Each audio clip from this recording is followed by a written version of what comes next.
Yan, ready to serve na ang ating chop suey na masarap. May broccoli. Yan, sarap talaga ng maraming gulay. Kahit patake natin yan. Walang rice.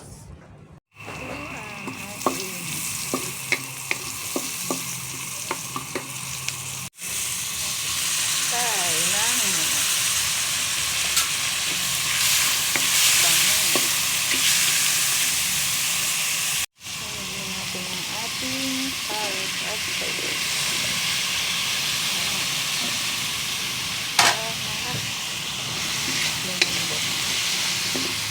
Sabay na sila.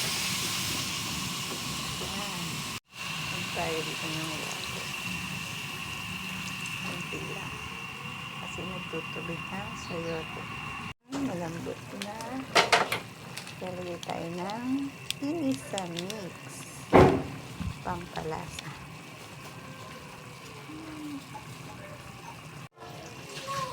Repolyo.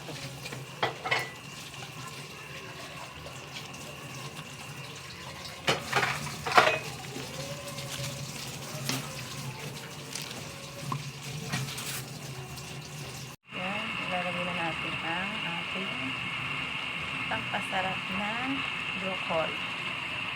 Pasok lang na luto. Ayan. Tuin natin. Sarap talaga ng chop suey. May sahog lang ng katay ng chicken.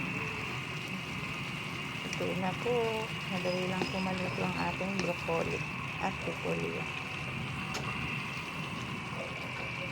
Lagay tayo ng cornstarch para pampalapot.